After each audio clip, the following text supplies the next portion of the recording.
So many people think to hit longer and straighter drives, you need to understand what happens with the club face, and they are right. But so many people don't understand that in order to hit your best drives possible, you need to understand what's happening with this end of the golf club. That's what we're going to explain in today's video. Guys, welcome back to Get Good at Golf. If you are new here, please do consider hitting that subscribe button. So what do I mean by that? Because we all know that if I want to hit good drives, that club face has to be pretty square through impact. So as I load up through the backswing, I know I want to be able to bring this club down. It's relatively square to my spine angle here, so that's in a nice delivery position. And as I start to turn through the shot, that club face is relatively square to my target. If the club face is square to the target and the swing path's nice and neutral, the ball's not going to deviate a long way. So you should be able to hit that nice and hard, and it will go down the fairway or pretty much where you're aiming. Aiming's a totally different matter, but if you want to know more about that, hit that subscribe button. So what about the grip? Because as long as we've got a nice consistent grip, I would say a nice neutral grip, but it doesn't necessarily need to be neutral, because some of the world's best players do have strong grips. Very few of them have weak grips, but they do.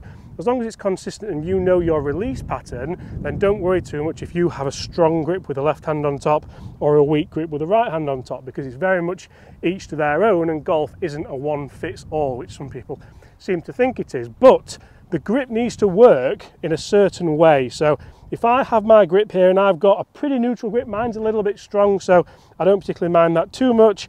But initially, we're going to talk about the butt of the club. So we're talking about the bottom end of the grip here, and that's going to face my left hip. So you've got a left hip and a right hip, and as I start to work away, I want that to stay pointing at my left hip until the club leaves the ground here. A lot of people seem to think that you want it pointing straight down the target line. So a lot of people will actually try here. If we look at this fairway, a lot of people will try to put that club straight away there.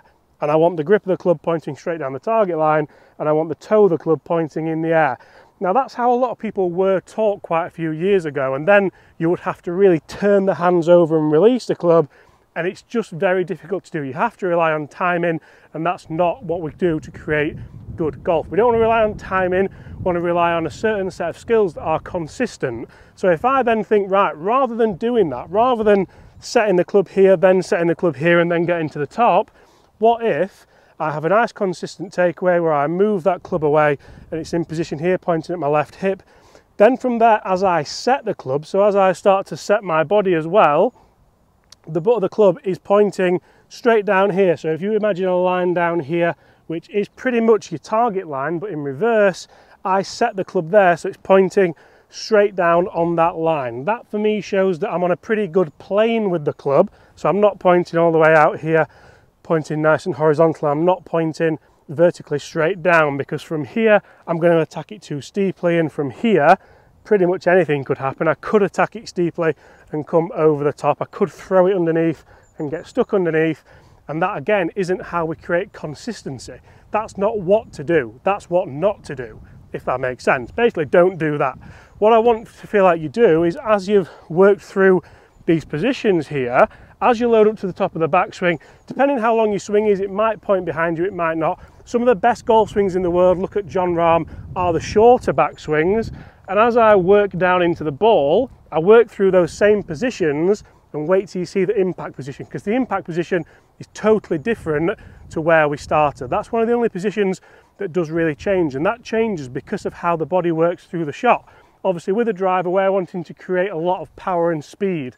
We do that by rotation, we do that through separation of the upper and lower body, and face on here, you'll see that as I go through those positions, as I start to work down, that's a similar position. The hips have moved more though.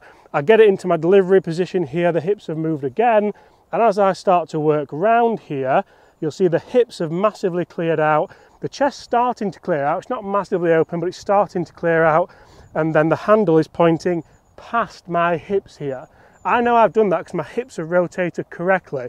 If you're one of the golfers where you come through, you slide in a bit and that butt of the club is pointing still towards your hip, or God forbid even your belt buckle, you are massively using your hands too much, your body's sliding into impact too much instead of rotating, and that's going to cost you club head speed. Club head speed is going to cost you ball speed, and it's going to cost you distance. We'll not talk about what happens with the deviation of the club face there, because that can be preposterous as well. It could literally be pointing anywhere, because you're doing what? You're relying on the timing of the golf club, and that comes down to what we said earlier about people being taught how to get the club back to here. So if I do all those things correctly and I go through those nice positions, I should be able to know where that club face is all the time. So we started the video talking about how you need to know what the club face is doing. Funnily enough, the club face is attached to the grip, and none of those elements should be moving in the golf swing. They are attached. So if that's the case, there's no reason why you can't hit drives like this down the fairway. Guys, that's a very simple way of how you can use the butt of the golf club to help you hit longer, straighter drives. You'll see I've hit a nice buttery fade down this par 5. Chris has now got a fantastic drill for us that can help you do just that and get good at golf. Right guys, great points there from James, obviously as always, and if you are looking for online lessons or in-person lessons, please do give us an email on that email below. But let's talk about drills that you can do on the driving range, because James mentions there, a lot of people get focused on that club head, and for years obviously people have been told, okay, yeah, get it set there, then from there build, and then you come back down, and we know that you're going to be a little bit open, so we have to start to release and roll those hands. We're still wanting to release here, we're still wanting to release, but we've got to get into those good positions to start with. So it's good to do it with the driver to get a feel. We want to give you a feel, something you can do on a driving range maybe as a warm-up to get your golf club into the correct position. So if you get your driver and you go halfway down the shaft, and what we do is take our normal setup. So if I was hitting a ball here, again, club face is square, that is resting on my left hip. So like James mentioned right there at the setup. From here, if I make the move away, again, I turn my chest, that club's in a good position, it's still touching my left hip. From here, we're going to then have a little bit of wrist hinge, and like James mentioned, we're going to start to see the butt end of that club a little bit easier to see where that is pointing. So I'm not here, and obviously it's too vertical, I've picked that club up, and I'm also not laid off because I've fanned that club open. From there, then I can get to the top of my swing, and from down the line you'll start to see if I go to the top of my swing, again I'm not too worried if it's a little bit laid off, again it might be a little bit across the line, but ideally if we can start to see it there, we're just getting a good feel for you. And then as we start to come down, you'll see my right arm's nice and connected, and into the delivery position, or if you go by, you'll see a lot of videos saying P6, which is delivery. This is where we want to be. The club is now pointing straight down my target line. You can see the club head is actually matching my spine angle. From there, this is where we now want to start to rotate and release, and you'll see there, if James comes around to face on, we're back to the exact same position. My hips are turned, it's just resting on my left hip, but look, we've got a little bit of forward shaft lean, we've got that club face square, and I could now turn and release to my finish.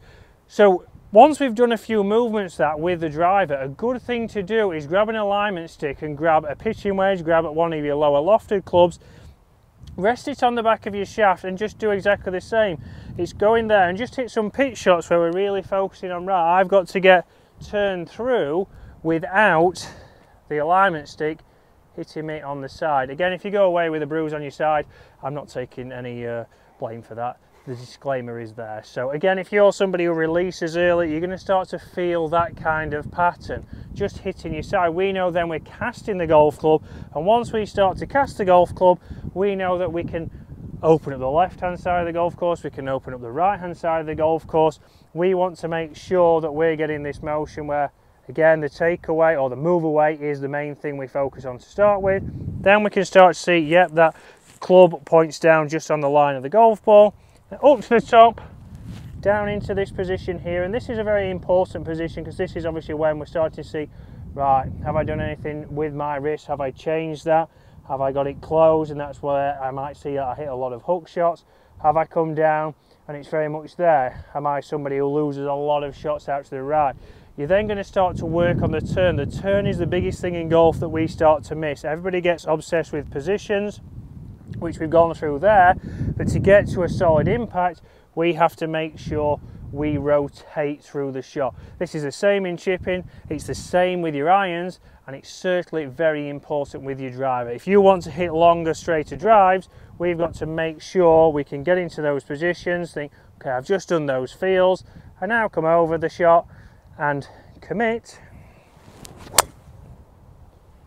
You'll see there, opposite to James, I've hit a little draw, which is normally with the reverse way round. A nice little draw up the left-hand side of that fairway, but you can see a nice little movement with that. Then start to get an alignment stick and put it on the back of your club with an iron. Start to practice you turning the body better, getting the club in the right position, and you'll hit better shots and get good at golf.